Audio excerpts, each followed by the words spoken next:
കർത്താവിൽ പ്രിയ ദൈവമക്കളെ, സഹോദരി സഹോദരന്മാരെ, മാതാപിതാക്കളെ, ഞാൻ ഇന്ന് നിങ്ങളോട് സംസാരിക്കുന്ന ദൈവവചന ഭാഗം ഉയർത്തെഴുന്നേൽപ്പിനെ പറ്റിയാണ്.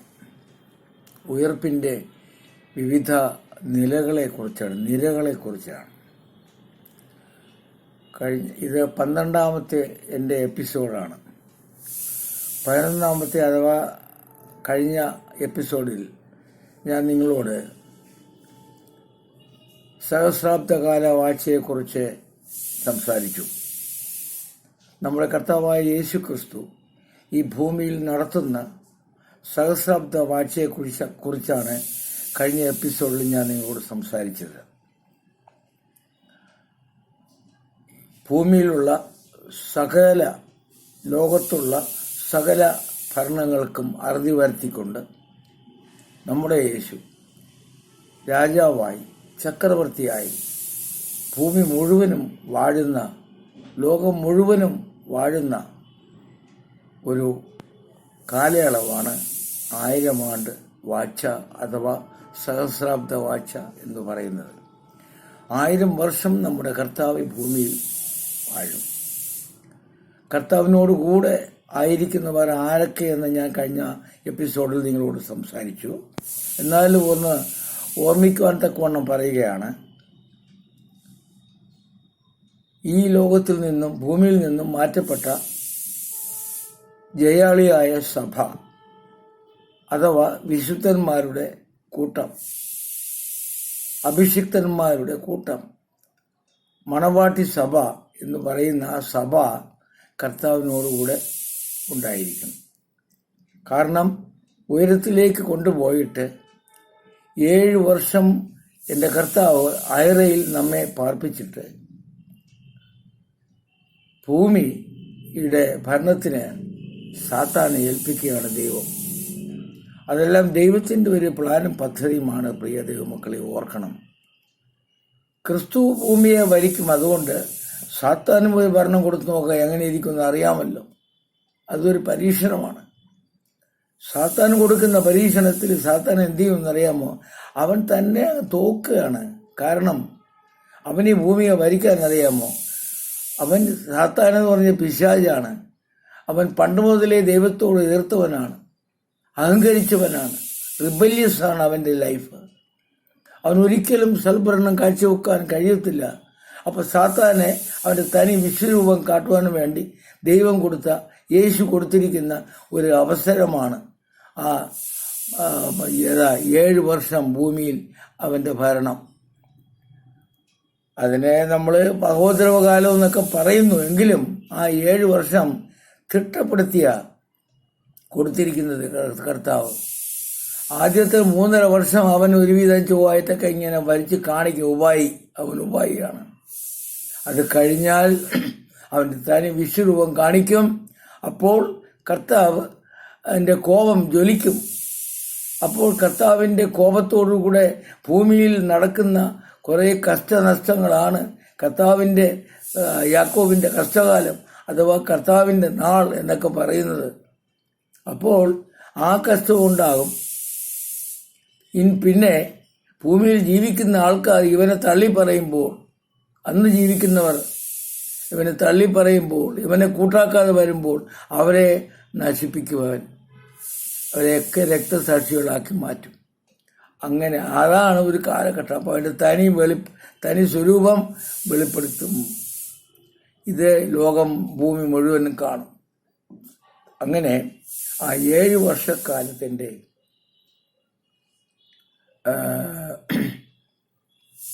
അവസാനം ആകുമ്പോൾ, അതായത് മഹോദ്രവമൊക്കെ ഒന്ന് അവസാനിച്ച് വരുമ്പോൾ, 2ാമത്തെ 3.5 വർഷക്കാലത്തിൻ്റെ അവസാനമാകുമ്പോൾ എന്ത് നടക്കും? കർത്താവ് സഭയുമായി, വാനലോകത്തിൻ്റെ സൈന്യവുമായി ഇറങ്ങി വരും. കർത്താവിൻ്റെ മഹത്വ പ്രത്യക്ഷത. എന്തിനാണ്? ഇവനെ നശിപ്പിക്കാൻ. എന്തിനാണ്? ഇവനെ ലോകത്തിൻ്റെ എല്ലാ ഭരണങ്ങളെയും അറുതി വരുത്തി ഇവിടെ സമാധാനം സ്ഥാപിക്കുവാൻ. സൽഭരണം സ്ഥാപിക്കുവാൻ 1000 വർഷം ഭൂമിയെ ഭരിക്കുവാൻ ഇറങ്ങി വരും. അതാണ് കർത്താവിൻ്റെ മഹത്വ പ്രത്യക്ഷത. അന്നാണ് ഈ കർത്താവിനെ കുത്തിയ കണ്ണും കുത്തിയവർ പോലും അവനെ കാണുമെന്ന് പറഞ്ഞിരിക്കുന്ന കാര്യമാണ്. വെളിപാട് 1:7 പറയുന്നുണ്ട്. അപ്പോൾ ഈ 1000 ആണ്ട് വാഴ്ചയെ പറ്റി ഒരുപാട് വാക്തത്വങ്ങൾ, പ്രവചനങ്ങൾ നേരത്തെ പറഞ്ഞിട്ടുണ്ട്. അത് ഞാൻ കഴിഞ്ഞ എപ്പിസോഡിൽ നിങ്ങളോട് വിവരിച്ചു. സഹസ്രാബ്ദ വാഴ്ചയെക്കുറിച്ചുള്ള എപ്പിസോഡ് നിങ്ങൾ കേൾക്കുകയാണെങ്കിൽ എല്ലാ പ്രവചന ശബ്ദങ്ങളും നിങ്ങൾക്ക് കേൾക്കുവാൻ കഴിയും. അതങ്ങനെ പോട്ടെ. അപ്പോൾ കർത്താവ് ഇറങ്ങി വരുന്നു ഭരിക്കുവാൻ. അങ്ങനെ 1000 വർഷം കർത്താവ് ഭരിക്കും. കർത്താവ് ഇവിടെ ഭരിക്കുമ്പോൾ എന്താണ് സംഭവിക്കുന്നത്? സൽഭരണമാണ്. ലോകം, ഭൂമി, മനുഷ്യൻ കണ്ടിട്ടുള്ളതിൽ ഏറ്റവും സൽഭരണം ഇവിടെ കാഴ്ചവെക്കും കർത്താവ്. അന്നാണ് ഈ യഥാർത്ഥ സോഷ്യലിസം, അതായത് എല്ലാവരും ഒരുപോലെ സമന്മാരായി കാണപ്പെടുന്നതും ഈക്വൽ ആൻഡ് ഇക്വേറ്റബിൾ ആയിട്ടുള്ള ഡിസ്ട്രിബ്യൂഷൻ നടക്കുന്നതും എല്ലാവർക്കും ഒരുപോലെ നല്ല ദാനങ്ങളെ ദൈവം കൊടുക്കും. ആരും തള്ളപ്പെടുകയില്ല, ആരും ഉപേക്ഷിക്കപ്പെടുകയില്ല. സമത്വ സുന്ദരമായ ഒരു ലോകം, ഭൂമിയുടെ പ്രകൃതി പോലും മാറും. ഇന്നത്തെ ഈ പ്രതികൂലമായ സാഹചര്യങ്ങളെല്ലാം അന്ന് മാറ്റപ്പെടുകയാണ്. വിഷമില്ല, പാപമില്ല, ദോഷമില്ല, രോഗമില്ല, സാത്താനുമില്ല. സാത്താനെ 1000 വർഷത്തേക്ക് കൽത്തുറുങ്കിൽ അഥവാ അഗാധ ഗർത്തത്തിൽ അവനെ ചങ്ങലക്കിട്ട് പൂട്ടും. അവൻ അവിടെ കിടക്കും, അവനെ തുറന്നു വിടത്തില്ല. 1000 ആണ്ട് അവസാനിക്കുമ്പോൾ മാത്രമേ അവനെ തുറന്നു വിടത്തുള്ളൂ. അവൻ തുറന്നു വിട്ടാൽ എന്താണെന്നറിയാമോ ചെയ്യുന്നത്? അവൻ പോയി പിന്നെയും ആൾക്കാരെയൊക്കെ കൂട്ടിക്കൊണ്ടുവന്ന് വീണ്ടും യുദ്ധത്തിന് വരും. അത് വേറെ കാര്യം. പക്ഷെ അതുവരെ അവൻ 1000 വർഷത്തേക്ക് അവൻ്റെ അനക്കമില്ല. അപ്പോൾ ഇവിടെ ഭൂമിയിൽ യേശു മാത്രം ദൈവം, യേശു മാത്രം രാജാവ്, യേശു മാത്രം ചക്രവർത്തി ഭരിക്കും. അന്ന് ഭൂമിയുടെ എല്ലാ വിഷഭാവങ്ങളും ദോഷഭാവങ്ങളും ശത്രുഭാവങ്ങളും എല്ലാം മാറും. കൊച്ചു കുഞ്ഞ് സിംഹത്തോട് കളിക്കും, കൊച്ചു കുഞ്ഞ് പാമ്പിൻ പോട്ടിൽ കൈയിടും, കുഞ്ഞാടും സിംഹവും ഒരുമിച്ച് മേയും. അന്ന് ഈ കാർണിവോറസ് ഇല്ല, അത് മാംസബുക്കുകളല്ല, എല്ലാം സസ്യബുക്കുകളാണ്. സിംഹം വൈക്കോൽ തിന്നുമെന്നാണ് പറയുന്നത് ഈ 1000 ആണ്ട് വാഴ്ചയിൽ. അപ്പോൾ ഭൂമിയെ തന്നെ പഴയ ഏദൻ തോട്ടം പോലെ എൻ്റെ കർത്താവാക്കി മാറ്റും. കർത്താവിന് സ്വന്തം മകനായ യേശുവിന് ഒരു ഉദ്ദേശമുണ്ട്. എൻ്റെ അപ്പൻ എന്നെ ഏൽപ്പിച്ച ഈ ഭൂമി ഞാൻ പഴയതുപോലെ അപ്പൻ ആദ്യമായി സൃഷ്ടിച്ച ഏദൻ തോട്ടം പോലെ ആക്കി ഞാൻ തിരികെ കൊടുക്കും. ആ ഉദ്ദേശത്തോടു കൂടെയാണ് ഇവിടെ സൽഭരണം കാഴ്ചവെക്കുന്നത്. പ്രിയ ദൈവമക്കളെ, ആ ഭരണത്തോടു കൂടെ ചേർന്നിരുന്ന് ഭരിക്കുവാൻ നമുക്കും കഴിയും. തേജസ്കരിക്കപ്പെട്ട ശരീര രൂപികളായി നമ്മെ കൊണ്ടുപോകുന്ന യേശു, ഉൽപ്രാവണത്തിൽ കൊണ്ടുപോകുന്ന യേശു തിരിച്ച് ഭൂമിയിൽ കൊണ്ടുവന്ന് അവനോടുകൂടെ ഇരുത്തും. അപ്പോസ്തലന്മാർക്ക് 12 സിംഹാസനങ്ങളും കൊടുക്കും. അപ്പോസ്തലന്മാർ 12 പേരും ന്യായാസനങ്ങളിൽ ഇരുന്ന് ന്യായം നടത്തും. നാമും അതുപോലെ കർത്താവിനോടുകൂടെ ഇരുന്ന് പലരെയും ന്യായം വിധിക്കും. ദൈവദൂതന്മാരെ പോലും നാം ന്യായം വിധിക്കും. അതിനുള്ള അധികാരവും ശക്തിയും എല്ലാം പവറെല്ലാം നമുക്ക് തരും കർത്താവ്. അങ്ങനെ ഒരു ഭയങ്കര സുന്ദരമായ മനോഹരമായ ഒരു ഭാവി നമുക്കുണ്ട് ദൈവമക്കളെ. 1000 ആണ്ട് വാഴ്ച നമ്മുടെ യേശുവിനോടുകൂടെ ഭൂമിയിൽ. അത് പോട്ടെ, ഞാൻ അതിനെപ്പറ്റി കൂടുതൽ പറയുന്നില്ല. അതുകൊണ്ട് ഇപ്പോൾ നമുക്ക് ചിന്തിക്കേണ്ട വിഷയം ഈ സഭയുടെ ഉൽപ്രാവണമാണ്. കർത്താവിൻ്റെ 2ാം വരവെന്ന് പറഞ്ഞത് അതിൽ 3 ആമുഖങ്ങളുണ്ട് എന്ന് നാം അറിയണം. അതായത് 3 ഫേസസ് ഉണ്ട്. ഒന്ന്, ആദ്യത്തെ വരവ് രഹസ്യ വരവാണ്. അപ്പോഴാണ് ഈ സഭയുടെ ഉൽപ്രാവണം നടക്കുന്നത്. അത് പരസ്യമായിട്ടല്ലാത്തത് കൊണ്ടാണ് രഹസ്യവരവെന്ന് പറയാൻ കാരണം. രഹസ്യവരവിൽ വിശുദ്ധീകരിക്കപ്പെട്ട ജയാളിയായ സഭ എടുത്തുകൊള്ളപ്പെടും. ഇതിനാണ് ഉൽപ്രാവണം എന്ന് പറയുന്നത്. 1 തെസ്സലോനിക്കർ 4-ാം അധ്യായം 13 മുതൽ 18 വരെയുള്ള വാക്യങ്ങൾ വായിച്ചാൽ നമുക്കത് മനസ്സിലാവും. കർത്താവ് താൻ ഗംഭീരനാദത്തോടും പ്രധാന ദൂതന്റെ ശബ്ദത്തോടും ദൈവത്തിന്റെ കാഹളധ്വനിയോടും കൂടെ മദ്യപാനത്തിൽ വരുമ്പോൾ, ഭൂമിയിലല്ല മദ്യപാനത്തിൽ വരുമ്പോൾ, അന്ന് ഭൂമിയിൽ യേശുവിന്റെ നാമത്തിൽ യേശുവിന് വേണ്ടി ജീവിച്ച് മരിച്ച് അടക്കപ്പെട്ടിരിക്കുന്ന വിശുദ്ധന്മാർ ഉയർത്തെഴുന്നേൽക്കും. പിന്നെ ജീവിച്ചിരിക്കുന്ന കർത്താവിൻ്റെ വിശുദ്ധന്മാർ രൂപാന്തരം പ്രാപിക്കും.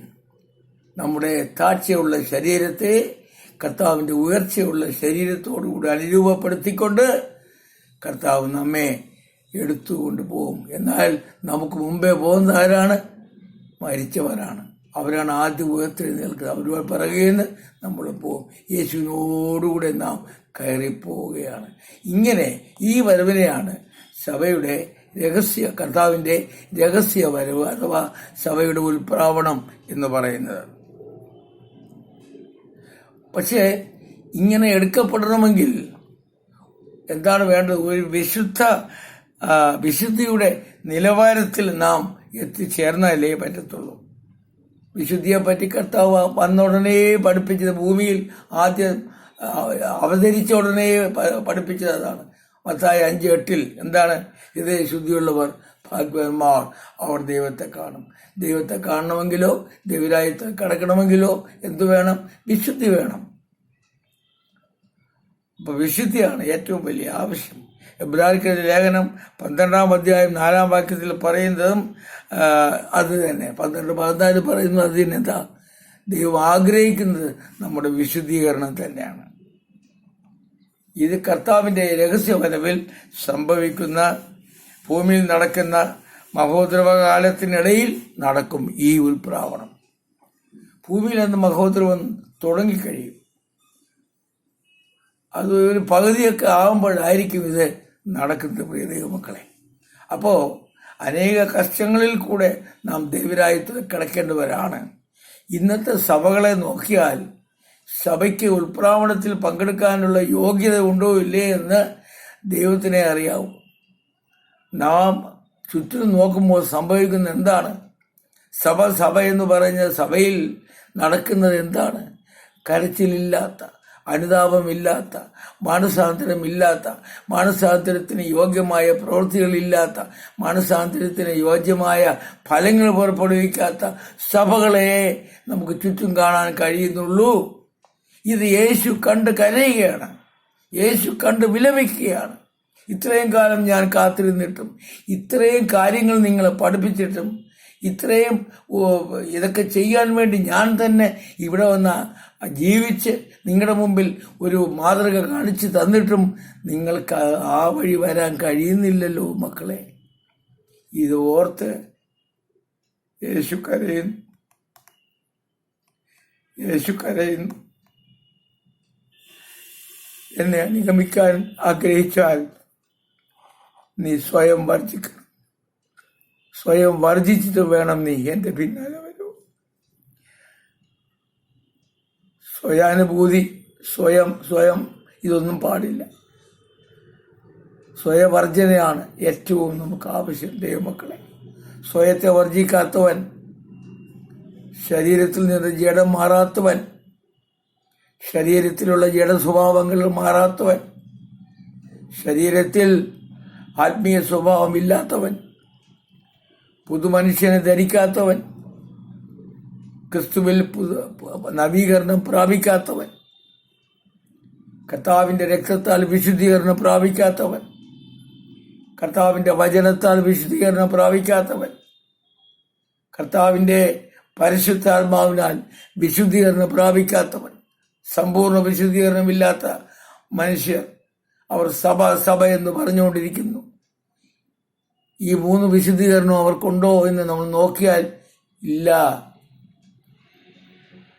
ഇന്ന് സഭയിൽ വലിയ പ്രസംഗങ്ങളും ഘോരഘോര വാഗ്വാദങ്ങളെല്ലാം നടക്കുന്നുണ്ട്. മനുഷ്യരിന് തമ്മിൽ വിധിച്ചുകൊണ്ടിരിക്കുകയാണ്. അല്പപരിജ്ഞാനമുണ്ടെങ്കിൽ, ദൈവപരിജ്ഞാനം ഉണ്ടെങ്കിൽ ദൈവപരിജ്ഞാനം കുറഞ്ഞവനെ വിധിക്കുന്നു. അല്പം വാക്താടി, അതായത് സംസാരത്തിന് പ്രാഗൽഭ്യം ഉണ്ടെങ്കിൽ പ്രാഗൽഭ്യം ഇല്ലാത്തവനെ വിധിക്കുകയാണ്. നീ എന്തിനു സമയത്തിന് മുമ്പേ ആൾക്കാരെ വിധിക്കുന്നു? സംസാരിക്കുക, പറഞ്ഞു മനസ്സിലാക്കുക, സൗമ്യതയോടെ, താഴ്മയോടുകൂടെ, അനുഭാവത്തോടുകൂടെ, അനുതാപത്തോടുകൂടെ നീ ഭരിക്കും. വെളിപാട് പുസ്തകത്തിൽ ആരാണ് നമ്മോട് സംസാരിക്കുന്നത്? യേശുവാണ്. ഉയർത്തെഴുന്നേറ്റപ്പെട്ട യേശുവാണ് നമ്മോട് സംസാരിക്കുന്നത്. പരിശുദ്ധാത്മാവാണ് നമ്മോട് അപ്പോസ്തലനായ യോഹന്നാനോട് സംസാരിച്ച് കാണുന്നത്. എന്താ പറയുന്നത്? 7 പ്രാവശ്യം 7 സഭകളോട് പറയുന്ന ഒരേ ഒരു പ്രധാനപ്പെട്ട കാര്യം മാനസാന്തരപ്പെടുക. സഭയെ മാനസാന്തരപ്പെടുക. മാനസാന്തരപ്പെടാത്ത, മാനസാന്തരത്തിന്റെ നിലവാരത്തിൽ നിൽക്കാത്ത സഭയോട് കർത്താവ് വീണ്ടും വീണ്ടും പറയുകയാണ്, റിപ്പന്റ്. എന്നാലേ നിനക്ക് ജയാളിയാകുവാൻ കഴിയുള്ളൂ. എന്നാലേ നിനക്ക് വിശുദ്ധീകരണം പ്രാപിക്കുവാൻ കഴിയുള്ളൂ. മാനസാന്തരത്തിന്റെ അനുഭവം കൈവിടരുത്. അനുദിനം അനുനിമിഷം മനസ്സ് പുതുക്കി രൂപാന്തരപ്പെട്ടുകൊണ്ട്, മാനസാന്തരത്തിന്റെ നിലവാരം സൂക്ഷിച്ചുകൊണ്ട്, വിശുദ്ധിയുടെ നിലവാരം ഉയർത്തിപ്പിടിച്ചുകൊണ്ട്, വിശ്വാസത്തിന്റെ നിലവാരത്തിൽ ഉയർന്നു നിന്നുകൊണ്ട്, ദൈവത്തിന്റെ നീതിപ്രവൃത്തികളായ പ്രവൃത്തികൾ ചെയ്തുകൊണ്ട്, സഭയെ ഒരുക്കിക്കൊണ്ട്, സ്വയം ഒരുങ്ങുകയും അനേകരെ ഒരുക്കുകയും കൊണ്ട് നാം ആയിരിക്കണം. അവന്റെ സാക്ഷ്യത്തോടുകൂടെ ആയിരിക്കണം. അപ്പോൾ മാത്രമേ നമുക്ക് വെളിപാട് 12:11 പറയും പോലെ എന്താണ്? യേശുവിന്റെ രക്തത്താലും അവരുടെ സാക്ഷ്യവചനത്താലും നിങ്ങൾക്ക് സാത്താനെ ജയിക്കുവാൻ കഴിയുള്ളൂ. അവിടെ എന്താ വേണം? യേശുവിന്റെ രക്തം വേണം. രക്തത്താലുള്ള വിശുദ്ധീകരണം പ്രാപിച്ചവന് മാത്രമേ ആ അനുഭവം ഉണ്ടാവുള്ളൂ. പിന്നെ എന്തു വേണം? യേശുവിന്റെ സാക്ഷികളായി ഭൂമിയുടെ അറ്റത്തോളം പോയി നാം സാക്ഷിക്കണം. കർത്താവിന്റെ കൽപ്പന അനുസരിക്കണം. മനസ്സിലാക്കണം. അപ്പോൾ യേശുവിന്റെ സാക്ഷ്യം, കർത്താവിന്റെ കൽപ്പന അനുസരിക്കുക, യേശുവിന്റെ സാക്ഷ്യം പേറുക, രക്തത്താലുള്ള വിശുദ്ധീകരണം പ്രാപിക്കുക. ഇങ്ങനെയുള്ളവർക്ക് മാത്രമേ സാത്താനെ ജയിക്കുവാൻ കഴിയുകയുള്ളൂ. അവന്റെ വായിൽ മന്ത്രം എന്തായിരിക്കും എന്നറിയാമോ? യേശുവിന്റെ രക്തം ജയം, സാത്താന്റെ സകല ക്രിയകൾക്കും നാശം. 1 യോഹന്നാൻ 3:8 പറയുന്നു, സാത്താന്റെ ക്രിയകൾക്ക് നാശം. കാരണം അവന്റെ പ്രവൃത്തികളെ അഴിപ്പാനാണ് യേശു ലോകത്തിൽ വന്നത്. അതുകൊണ്ട് നാം ജയാളിയായി തീരണമെങ്കിൽ ഇതെല്ലാം നാം ഓർക്കണം. പിന്നെ ഓർക്കേണ്ട ഒരു കാര്യമുണ്ട്. എന്താണ്? നാം മനുഷ്യരാണ്. മനുഷ്യരായിരിക്കുമ്പോൾ നമുക്ക് എന്തൊക്കെയുണ്ട്? നമുക്ക് ചിന്തകളുണ്ട്, നമുക്ക് സംസാരമുണ്ട്, നമുക്ക് രഹസ്യമുണ്ട്, നമുക്ക് പ്രവൃത്തികളുണ്ട്. ഈ 4 കാര്യങ്ങളും യേശു വിധിക്കുന്ന കാര്യങ്ങളാണെന്ന് യേശു നമ്മെ പഠിപ്പിച്ചിട്ടാണ് പോയിരിക്കുന്നത്. അപ്പോസ്തലന്മാരിലൂടെ അത് എപ്പോഴും ഓർമ്മിപ്പിച്ചുകൊണ്ടേയിരിക്കുന്നു. കർത്താവ് നമ്മുടെ രഹസ്യങ്ങളെ വിധിക്കും. റോമർ 2:16 പറയുന്നു, അവൻ നമ്മുടെ രഹസ്യമെല്ലാം വെളിച്ചത്ത് കൊണ്ടുവരും. റോമർക്ക് എഴുതിയ ലേഖനം 2-ാം അധ്യായം 16-ാം വാക്യം അനുസരിച്ച് അവൻ നമ്മുടെ ഹൃദയ രഹസ്യങ്ങളെ വിധിക്കും. പ്രിയ മക്കളെ, അതുകൊണ്ട് നീ ഹൃദയത്തിൽ സൂക്ഷിക്കുന്ന രഹസ്യം ദൈവഹിതപ്രകാരമാണോ എന്നുള്ളത് ചിന്തിക്കണം. അപ്പനായാലും മക്കളായാലും ഭാര്യയായാലും അമ്മയായാലും ബന്ധുക്കളായാലും സഭയായാലും പാസ്റ്ററായാലും വിശ്വാസികളായാലും രഹസ്യങ്ങൾ വളരെ സൂക്ഷിക്കണം. ദൈവഹിതപ്രകാരം തന്നെ ആയിരിക്കണം, അല്ലെങ്കിൽ വിധിക്കപ്പെടും. പിന്നെന്താ? നിന്റെ ചിന്തകൾ, നീ ചിന്തിച്ച് കൂട്ടുന്ന കാര്യങ്ങളെല്ലാം വിധിക്കപ്പെടുന്നതാണെന്നൂടെ ഓർക്കണം. അതെങ്ങനെയാണ് സംഭവിക്കുന്നത്? 1 കൊരിന്ത്യർ 4-ാം അധ്യായം 5-ാം വാക്യത്തിൽ പറയുന്നു, നിന്റെ ചിന്തകളെ അവൻ വിധിക്കും. നല്ല ചിന്തകളെ നാം മനസ്സിലിട്ട് താലോലിക്കാവൂ. മനസ്സുണ്ട്, ഹൃദയമുണ്ട്, ആത്മാവുണ്ട്. ഓർക്കണം, നാം മനസ്സിലിട്ട് താലോലിക്കുന്ന ഈ ചിന്തകൾ എന്താ സംഭവിക്കുന്നറിയാമോ? അത് നമ്മുടെ ആത്മാവിനെ ബാധിക്കും. ആത്മാവ് ചിന്തയുടെ ഉറവിടം, ഇരിപ്പിടമാണ്. ഈ ചിന്തകൾ ആത്മാവിനെയും നമ്മുടെ അകത്ത മനുഷ്യനെയും ബാധിക്കും എന്നറിയണം. അതുകൊണ്ട് ജഡത്തിൽ കൂടെ കയറി വരുന്ന ഈ ചിന്തകൾ, നമ്മുടെ മനസ്സിൽ കൂടെ കയറി വരുന്ന ഈ ചിന്തകൾ ആത്മാവിനെ ബാധിക്കും എന്നറിയണം. അങ്ങനെയെങ്കിൽ നമ്മുടെ ജഡത്തിൻ്റെയും ആത്മാവിൻ്റെയും കർമ്മശങ്ങളെ നീക്കി നാം വിശുദ്ധിയെ തികയ്ക്കുവാൻ നമുക്ക് കഴിയണം. എന്നാലേ കഴിയത്തുള്ളൂ. അപ്പോൾ അതുകൊണ്ട് സൂക്ഷിക്കണം. അതുകൊണ്ട് ചിന്തകൾ ചിന്തിച്ചു കൂട്ടരുത്.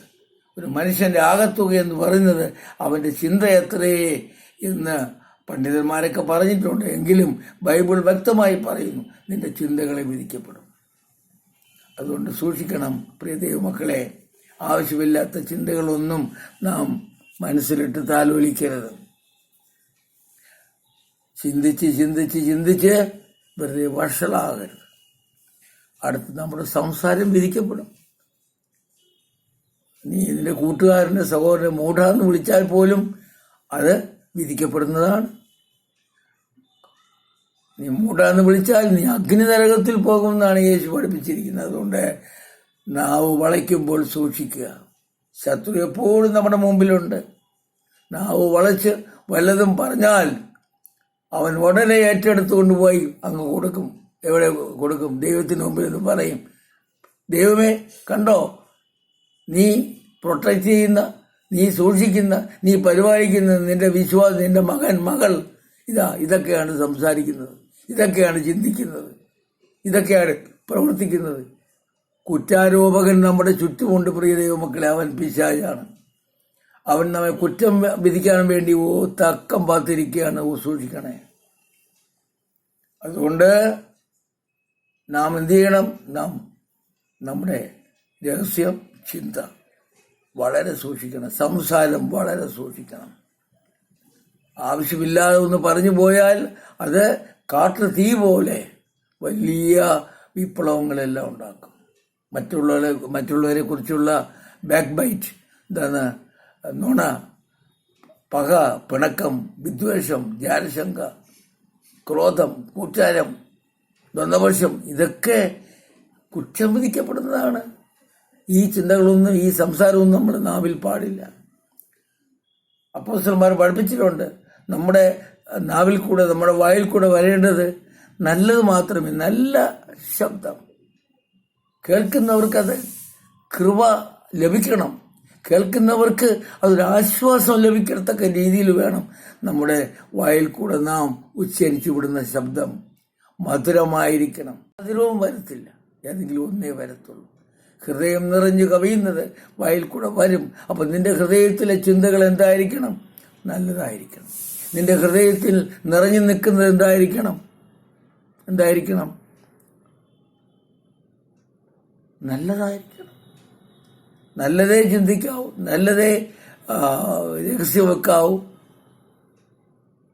അപ്പോൾ നല്ലതേ സംസാരിക്കാൻ കഴിയുള്ളൂ. അപ്പോൾ നമ്മുടെ ഹൃദയ നിരൂപണങ്ങളൊക്കെ ദൈവം അറിയുന്നുണ്ട്. അതുകൊണ്ട് സൂക്ഷിക്കണം.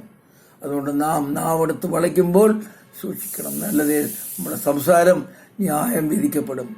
മത്തായിയുടെ സുവിശേഷം 12-ാം അധ്യായം 36-37 വാക്യങ്ങളിൽ യേശു പഠിപ്പിച്ചു, നിന്റെ വാക്കുകളാൽ നീ വിധിക്കപ്പെടും.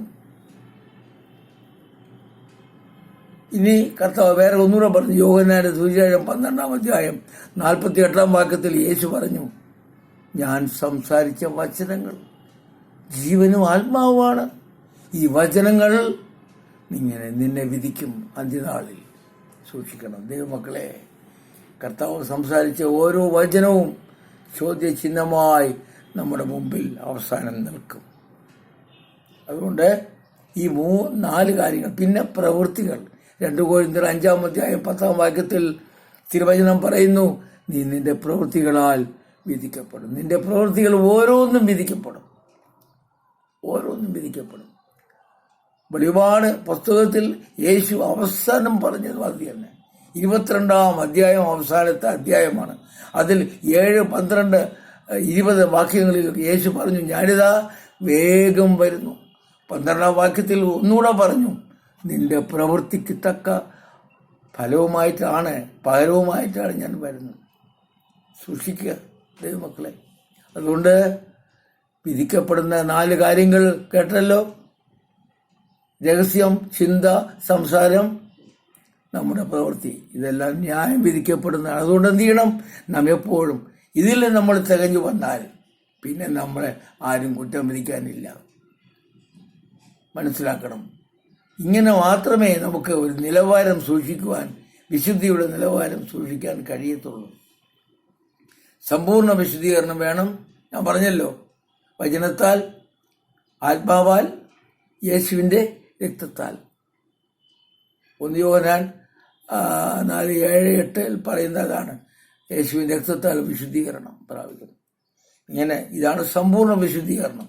ഇങ്ങനെ പ്രാപിച്ചവർക്ക് മാത്രമേ ഉൾപ്രാവണത്തിൽ പങ്കെടുത്തു പോകുവാൻ കഴിയത്തുള്ളൂ. അല്ലാതെ ഇന്ന് എല്ലാവരും ആഗ്രഹിച്ചുകൊണ്ടും പ്രസംഗിച്ചുകൊണ്ടൊക്കെ നടക്കുകയാണ്. എന്താണ്? ഞാൻ പോവും, ഞാൻ കർത്താവ് വരുമ്പോൾ ഞാൻ കയറിപ്പോവും. എന്നാൽ ഈ പറയുന്ന പ്രസംഗിക്കുന്നവൻ്റെ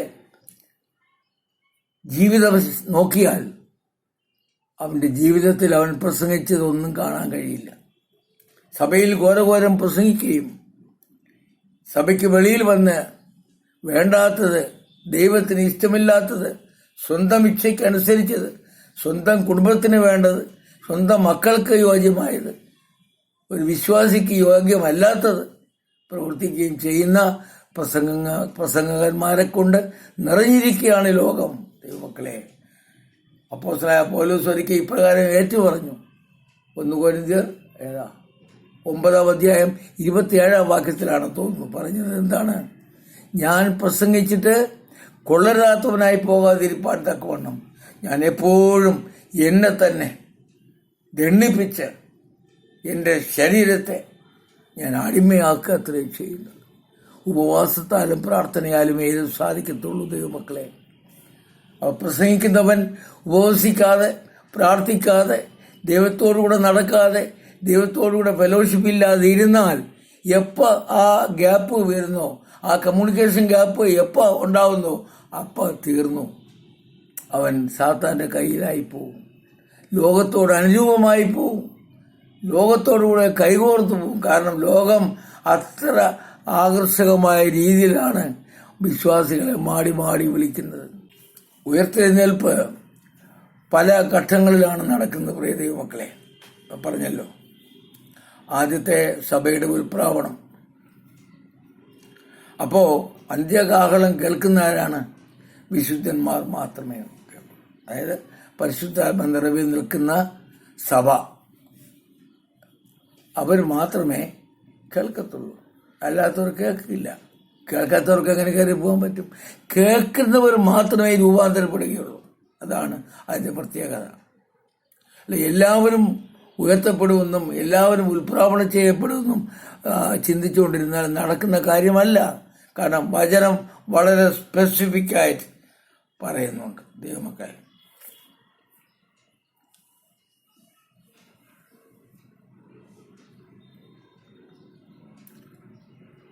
ഉയർപ്പിൻ്റെ 7 നിരകളെക്കുറിച്ച് നോക്കാം.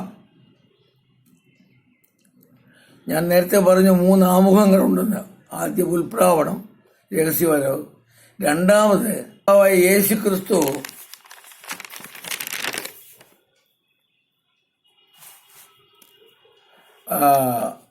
നടത്തുന്ന ഒരു കൊയ്ത്തുണ്ട്.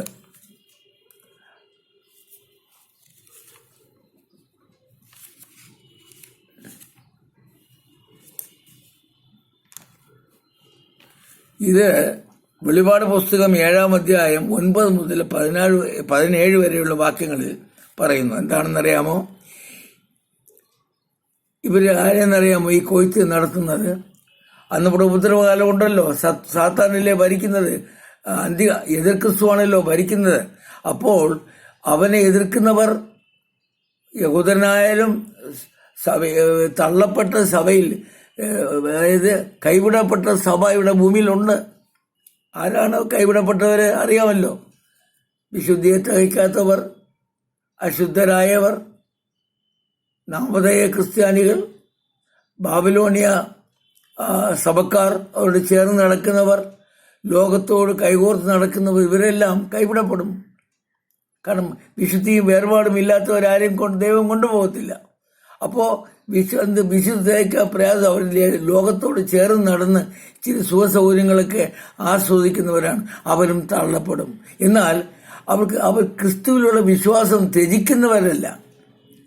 അതുകൊണ്ട് യേശുവിലുള്ള വിശ്വാസമുണ്ട്, പക്ഷെ വെറും നാമധേയം, അത്രയേ ഉള്ളൂ. ഇന്നും കൊണ്ടല്ലോ നാമധേയ ക്രിസ്ത്യാനികൾ. അവരാണ് യഥാർത്ഥ ക്രിസ്തു മതക്കാര്. മതമെന്ന് പറയുന്നവർ വെറും നാമധേയക്കാരാണ്. അവർക്ക് വേഷഭൂഷാദികളും ആചാരങ്ങളും അനുഷ്ഠാനങ്ങളും മാത്രമേ ഉള്ളൂ. അവർക്ക് ഹൃദയാംഗമായി പൂർണ്ണമായി സമർപ്പിക്കപ്പെടാത്തവർ. അവരുടെ സമർപ്പണത്തിന് പൂർണ്ണതയില്ല. അവരുടെ സമർപ്പണത്തിന്, അവരുടെ നവീകരണത്തിന് പൂർണ്ണതയില്ല. അപക്വമായ അപൂർണമായ നവീകരണം. അങ്ങനെയുള്ളവരൊക്കെയാണ് കൈവിടപ്പെടുന്നവർ. ആ കൈവിടപ്പെട്ട സഭ ആണ് ഭൂമിയിൽ അന്ന് അവശേഷിക്കുന്നത്. പക്ഷെ അവര് യേശുവിലുള്ള വിശ്വാസമുണ്ട് അവർക്ക്. അതുകൊണ്ടെന്താ, അന്തിക്രിസ്തു ആരെന്ന് മനസ്സിലായി വരുമ്പോൾ താമസിച്ചു പോകും. അപ്പോൾ ഉടനെ എതിർക്രിസ്തുവിനോട് കരുതി എതിർക്കും. അപ്പോൾ അവനെ കൊല്ലും. പിന്നെ മരണമല്ലാതെ വേറൊരു വഴിയില്ല. രക്തസാക്ഷിത്വമല്ലാതെ വേറൊരു കാര്യമില്ല. അങ്ങനെ രക്തസാക്ഷിത്വം ഭരിക്കുന്ന ആ രക്തസാക്ഷികളുടെ ആത്മാക്കളെ കൊയ്തെടുക്കുവാനാണ് യേശു ക്രിസ്തു എന്തുവരുന്നത്? തലയിൽ പൊൻകിരീടവും കയ്യിൽ അരിവാളുമായി. വെളിപാട് 14:14 വെളിപാട് 7:9 വരുന്നത്. പ്രിയ ദൈവമക്കളെ, കൊയ്ത്തെന്ന് വിളിക്കുന്ന ഈ വരവിനെയാണ് ഒരു ഉൽപ്രാപണത്തിൽപ്പെടുത്തിയിരിക്കുന്നത്. അതായത് രക്തസാക്ഷികളുടെ കൊയ്ത്ത്. അത് കൊയ്തെടുക്കുകയാണ്. കൈവിടപ്പെട്ട സഭയിൽ ഉൾപ്പെടും. കർത്താവായ യേശുവിനെ തള്ളി പറഞ്ഞവരല്ല ഇവർ. വെളിപാട് 13-ാം 7 മുതൽ 17 വരെയുള്ള വാക്യങ്ങൾ നോക്കിയാൽ കാണാൻ പറ്റും.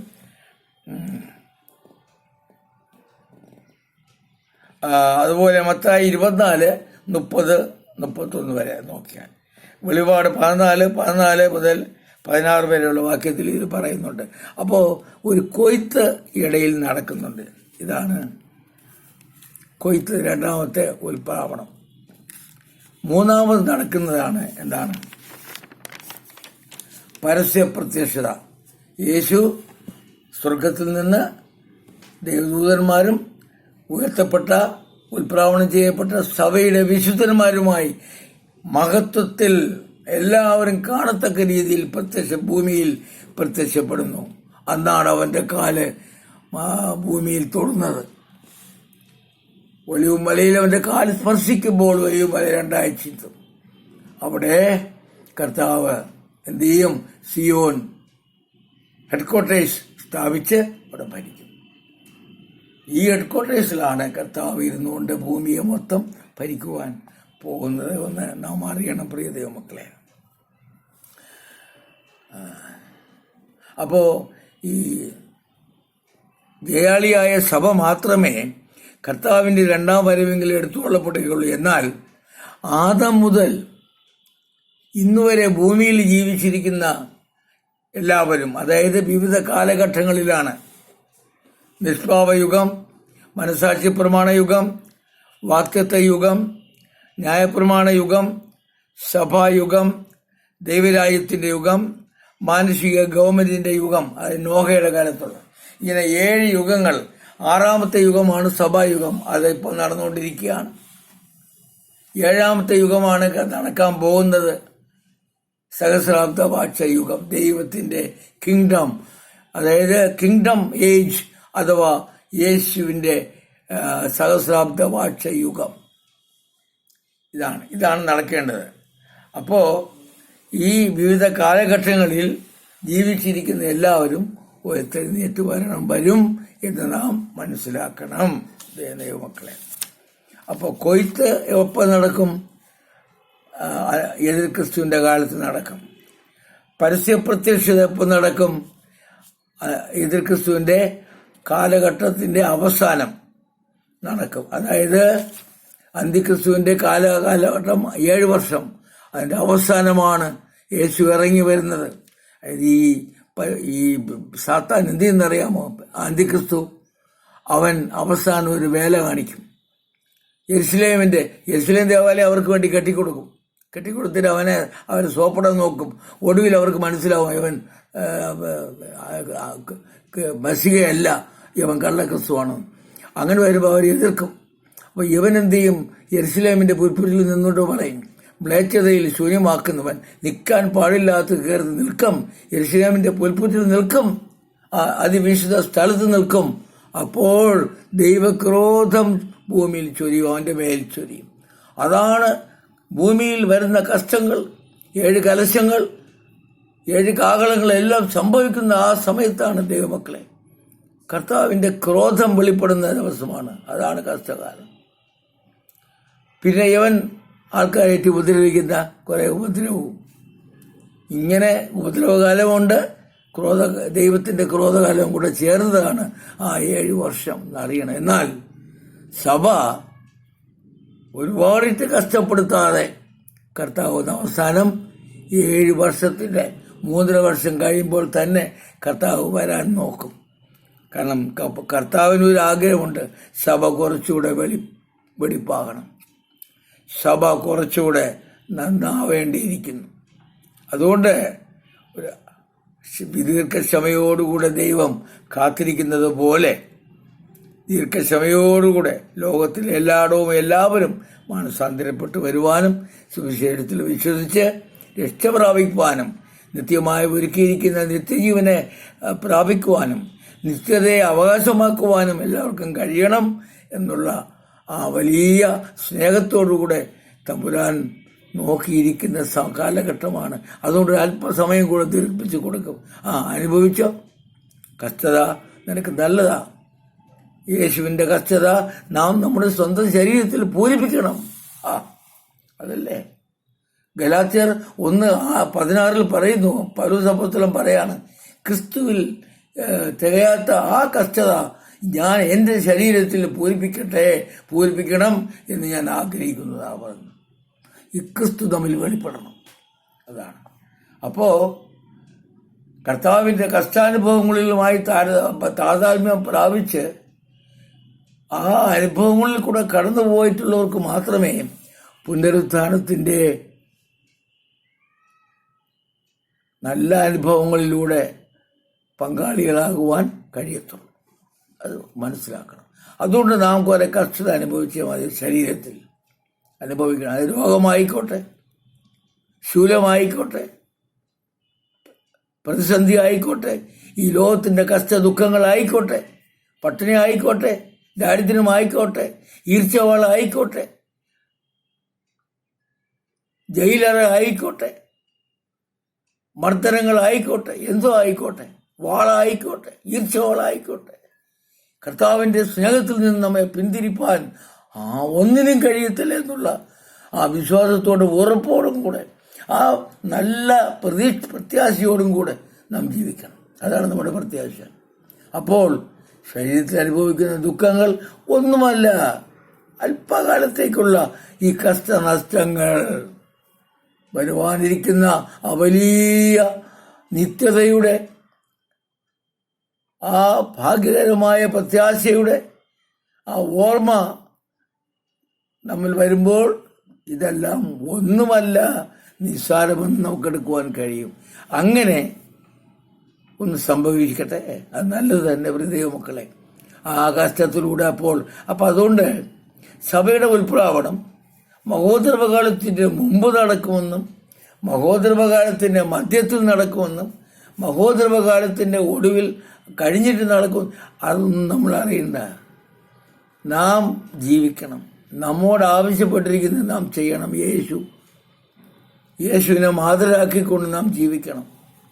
സ്വയം മാറണം. അതാണ് പൂർണ്ണമായ പ്രതിഷ്ഠിക്കപ്പെടണം.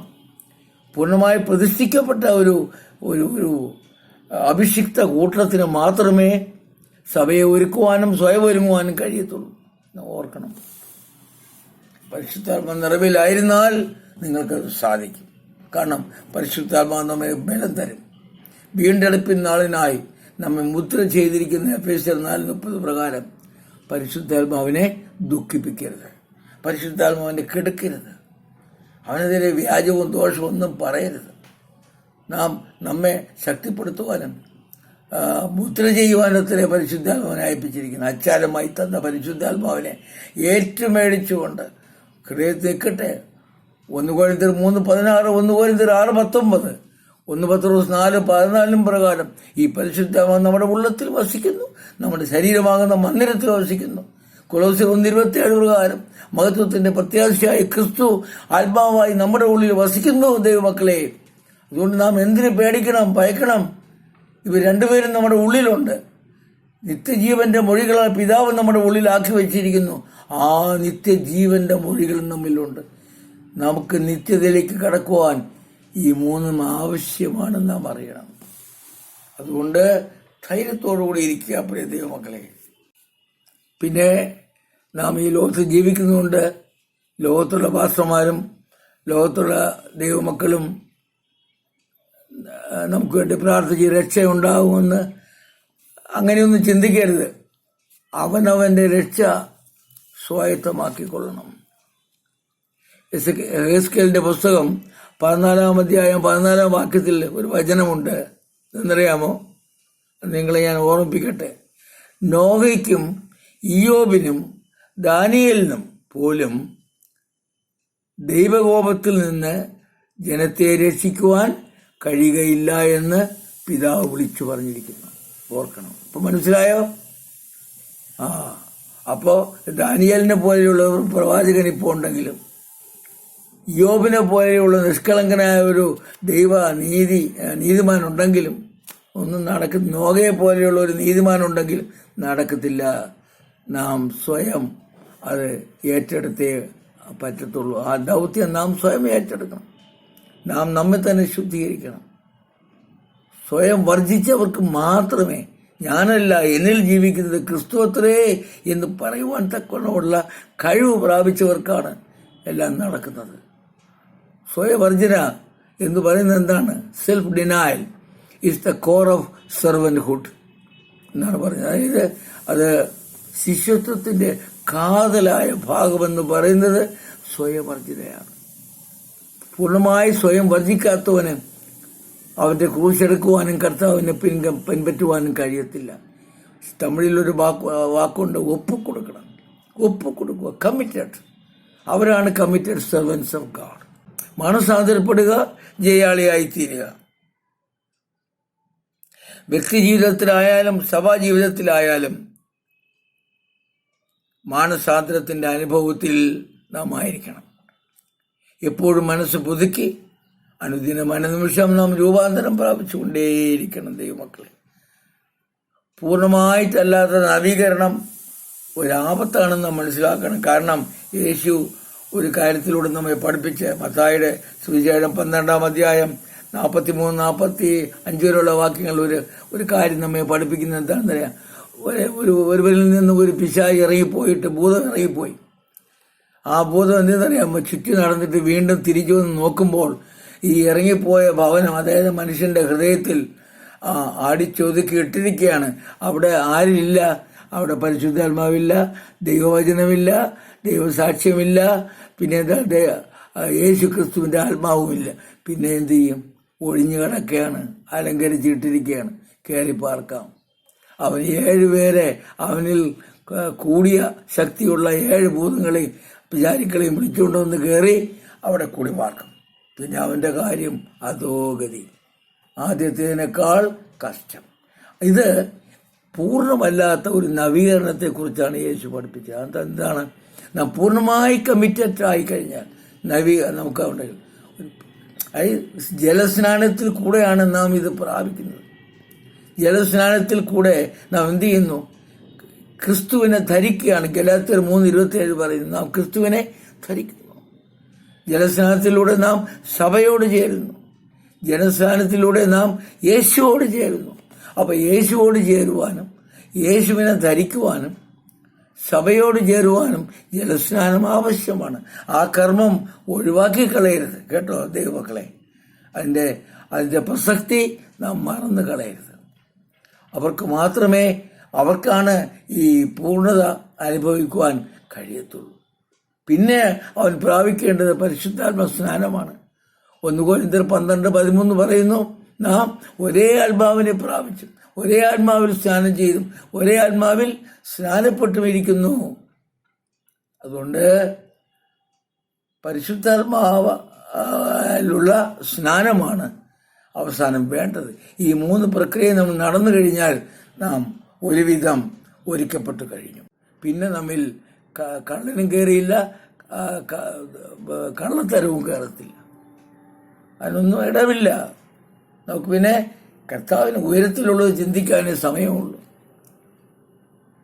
ഭൂമിയിലുള്ളത് നാം ചിന്തിക്കുന്നില്ല, ഉയരത്തിലുള്ളത് മാത്രം ചിന്തിച്ചുകൊണ്ട് ജീവിക്കും. പിന്നെ 7 നിരകൾ ഉണ്ടെന്ന് ഞാൻ പറഞ്ഞു. അത് വിശദമായി പറയാൻ കഴിഞ്ഞില്ല, എന്നാലും വളരെ ചുരുക്കമായി അതിനെപ്പറ്റി പറയാം. ആദ്യ ഫലം ക്രിസ്തു.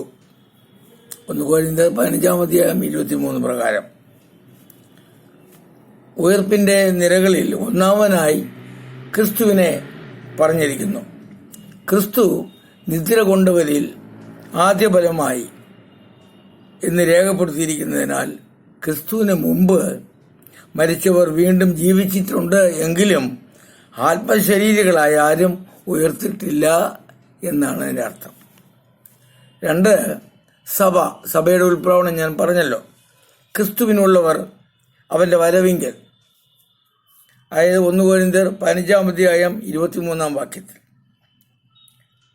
യേശുവിനെ പോലെ സകലത്തെയും ജയിച്ച് അവനെ പോലെ ദൈവത്തിന്റെ പൂർണ്ണ ഇഷ്ടം ചെയ്ത് ഈ പ്രത്യാശയെ നിലനിന്നവർ മാത്രമല്ലാതെ സഭയിലുള്ള മറ്റാരും തന്നെ ഈ കൂട്ടത്തിൽ കാണപ്പെടുകയില്ല എന്ന് നാം അറിയണം. 1 കൊരിന്ത്യർ 15:23 കർത്താവായ യേശുവിന്റെ രഹസ്യവരമെങ്കിൽ ക്രിസ്തുവിൽ മരിച്ചവർ ഉയർത്തെഴുന്നേൽക്കുകയും പിന്നെ ജീവനോട് ശേഷിക്കുന്ന അവർ കർത്താവിനെ എതിരേൽപ്പാൻ മേഘങ്ങളിൽ എടുക്കപ്പെടുകയും ചെയ്യും. 1 തെസ്സലോനിക്കർ 4:16-17 അതും പറയുന്നു. മൂന്നാമത്തെ ഉയർപ്പ് ഉപദ്രവകാല രക്തസാക്ഷികൾ, അതായത് വെളിപാട് 7:9-17 വരെ, 14:14 വരെയുള്ള വാക്യങ്ങൾ, 15:2-3 ഈ ഉപദ്രവകാല രക്തസാക്ഷികളുടെ ഉയർപ്പിനെ പറ്റി പറയുന്നുണ്ട്. ഞാൻ നേരത്തെ സംസാരിച്ചല്ലോ. അടുത്ത 4-ാമത്തെ ഉയർക്കുന്ന ആരെന്ന് പറയുമ്പോൾ 2 സാക്ഷികളുണ്ട്. അതായത് വെളിപാട് 11-ാം പറയുന്ന 2 സാക്ഷികൾ അന്ന് ഭൂമിയിൽ ഇറങ്ങി വന്ന് അവർ പ്രവചിക്കും. അതായത് 3.5 വർഷം അവർ പ്രവചിക്കും. ഇത് 1 ഏലിയാവും 2 മോശയുമാണെന്ന് നമുക്ക് അറിയാൻ കഴിയും. എങ്കിലും ഹാനോക്കും ഉണ്ടെന്ന് ചിലർ അഭിപ്രായപ്പെടുന്നുണ്ട്. അത് ദൈവവചന പണ്ഡിതന്മാരുടെ ഡിസ്കഷന് വേണ്ടി വിട്ടുകൊടുക്കുകയാണ്. എന്നാൽ 2 സാക്ഷികൾ 3.5 വർഷം ഇവിടെ പ്രവചിക്കുമെന്ന് പറയുന്നുണ്ട്. അവരെന്ത് ചെയ്യും? അവർ കൊല്ലപ്പെടും. സാത്താൻ, അന്തിക്രിസ്തു അവരെ കൊന്നിട്ട് യെരുശലേമിൽ അവിടെ ജഡം കിടക്കും ഉണ്ടാകും. വെളിപാട് 6:9-11 വരെയും വെളിപാട് 11:1-13 വരെയുള്ള വാക്യങ്ങൾ വായിച്ചാൽ നമുക്കത് മനസ്സിലാക്കുവാൻ സാധിക്കും. ഇത് ഹർമഗദോൺ യുദ്ധത്തിന് മുമ്പാണ് നടക്കുന്നത്. ഹർമഗദോൺ യുദ്ധം എന്ന് പറയുന്നത് ഈ കർത്താവിൻ്റെ അന്തിക്രിസ്തുവിന്റെ 7 വർഷത്തിന്റെ അവസാനം യേശു കർത്താവ് പരസ്യ പ്രത്യക്ഷതയിൽ ഇറങ്ങി വന്ന് ഇവിടെ വന്നിട്ട് കർത്താവ് എന്താ ചെയ്യുന്നത്? ജാതികളെ, ദുഷ്ടന്മാരെ ന്യായവിധിക്കാനാണ് വരുന്നത്. അന്ന് എതിരാളികളെയും ക്രിസ്തുവിന്റെ ശത്രുക്കളെയും കുരിശിന്റെ ശത്രുക്കളെയും സുവിശേഷം അനുസരിക്കാത്തവരെയും എല്ലാവരെയും കൂട്ടി ഹർമഗദോനിൽ കൂട്ടി വരുത്തി അവരെ നശിപ്പിക്കും. ഇതാണ് ഹർമഗദോൻ യുദ്ധത്തിൽ സംഭവിക്കുന്നത്. അതിന് മുമ്പായി ഈ സാക്ഷികളെ എതിർ ക്രിസ്തു കൊല്ലും. അവരുടെ ജഡം 3.5 ദിവസം അവിടെ യെരുശലേമിന്റെ വീതിയിൽ കിടക്കും. എന്നിട്ട് സ്വർഗത്തിൽ നിന്നൊരു ശബ്ദമുണ്ടായി, ഇവിടെ കയറി വരൂ എന്ന് പറയുമ്പോൾ അവർ ജീവനോടെ എണീറ്റ് ഉദ്ധരിക്കപ്പെട്ട് എണീറ്റ് അവർ സ്വർഗത്തിലേക്ക് കയറിപ്പോകും. ഇത് കണ്ട് ലോകം മുഴുവനും അന്തം വിടും. അതുവരെ സമ്മാനങ്ങളും കൊടുത്ത് സന്തോഷിച്ചവരെല്ലാം അന്തം വിട്ടുപോകും. അങ്ങനെ ഈ രണ്ട് സാക്ഷികളുടെ ഉൽപ്രാവണം നടക്കും. ഇവര് പഴയ നിയമ വിശുദ്ധന്മാരിൽ ആദ്യ ഫലമായിട്ടാണ് ഇവരെ ഉയർത്തുന്നത്. പിന്നെ ഒരു അഞ്ചാമത്തെ ഒരു ഉയർപ്പുണ്ട്. എന്തറിയാമോ? പഴയ നിയമ വിശുദ്ധന്മാരും പൊതു രക്തസാക്ഷികളും അവരും ഉയർത്തു വരും.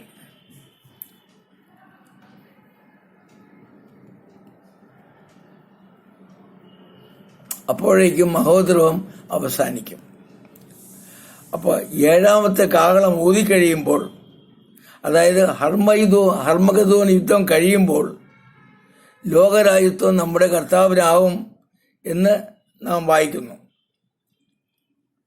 അപ്പോൾ പഴയ നിയമവിശുദ്ധന്മാരുടെയും പൊതു രക്തസാക്ഷികളുടെയും ഉയർപ്പുണ്ടാകും.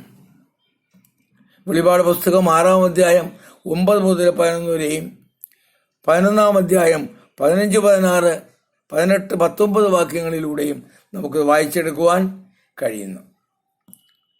അപ്പോൾ ഈ മുകളിൽ പ്രസ്താവിച്ച 5 കൂട്ടരിൽ 4 കൂട്ടർ, അതായത് ക്രിസ്തു ഉയർത്തെഴുന്നേറ്റ് കഴിഞ്ഞ് അവരുടെ നിരകളിൽ ഉയർത്തെഴുന്നേറ്റ് വരും. ആരൊക്കെയാണ്?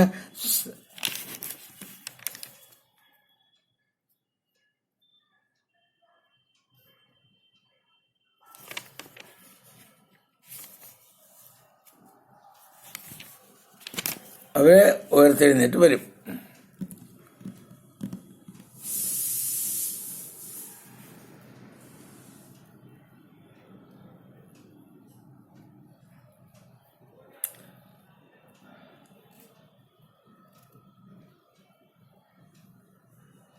ക്രിസ്തു ഈ ഭൂമിയിൽ സ്ഥാപിക്കുന്ന സഹസ്രാബ്ദ വാഴ്ചയിൽ അവനോടുകൂടെ ഭരണം നടത്തുകയും ചെയ്യും.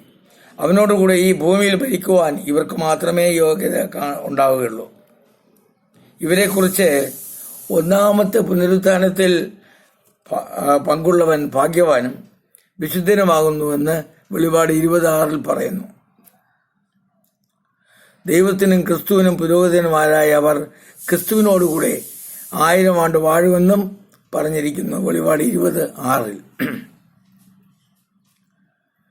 പിന്നെ 6-ാമത്തെ കൂട്ടുകാരെന്തറിയാമോ? സഹസ്രാബ്ദ വാഴ്ചയ്ക്ക് ശേഷം ഈ രക്ഷിക്കപ്പെട്ട എല്ലാവരും കൂടെ ഉയർത്തെഴുന്നേറ്റ് വരും. വെളിപാട് 20 അധ്യായം 5, 11 മുതൽ 15 വരെയുള്ള വാക്യത്തിൽ ഇത് വായിക്കുന്നു. 7-ാമത്തെ കൂട്ടുകാരെന്തറിയാമോ? രക്ഷിക്കപ്പെടാത്തവർ എല്ലാവരും ഉയർത്തെഴുന്നേൽക്കും. പുസ്തകങ്ങളിൽ എഴുതിയിരിക്കുന്നതിന് ഒത്തവണ്ണം അവരുടെ പ്രവൃത്തികൾക്കടുത്ത ന്യായവിധി ഉണ്ടാകുകയും ചെയ്യും. ജീവപുസ്തകത്തിൽ പേരെഴുതി കാണാത്ത ഏവനെയും തീപ്പൊയ്കയിൽ തള്ളിയിടുമെന്ന് വെളിപാട് 20:11 മുതൽ 15 വരെയുള്ള വാക്യങ്ങളിൽ പറയുന്നു. ഇങ്ങനെ 7 നിരയിലുള്ള ഉയർപ്പാണ് നാം ഒന്ന് മനസ്സിൽ വെക്കേണ്ട കാര്യമാണെന്നേ ഉള്ളൂ. നമുക്കിപ്പോൾ ഏറ്റവും കൂടുതൽ ശ്രദ്ധിക്കേണ്ടത് സഭയുടെ ഉൾപ്രാവണത്തിൽ പങ്കെടുക്കുക എന്നുള്ളത് തന്നെ. ദൈവമക്കളെ, ജീവിതത്തിന്റെ രഹസ്യം പ്രിയ ദൈവമക്കളെ അറിയുക.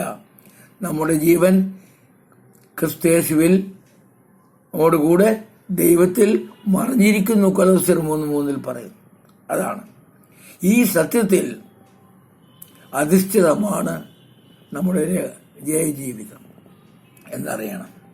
അതുകൊണ്ട് ക്രിസ്തുവിൽ നമ്മെ എപ്പോഴും എല്ലായിടത്തും ജയോത്സവമായി നടത്തുന്ന പിതാവായ ദൈവത്തിൻ്റെ മുമ്പിൽ പൂർണ്ണമായി സമർപ്പിച്ച് അവനിൽ പൂർണ്ണമായി ആശ്രയിക്കാം ദൈവമക്കളെ. അപ്പോൾ നാം യേശു ജയിച്ചതുപോലെ നമുക്കും ജയാളിയായി തീരാം. ദൈവം നമ്മെ അനുഗ്രഹിക്കട്ടെ. ദൈവമക്കളെ, കാത്തിരിക്കുക. കർത്താവിൻ്റെ വരവ് ഏറ്റവും ആസന്നമായി പോയി.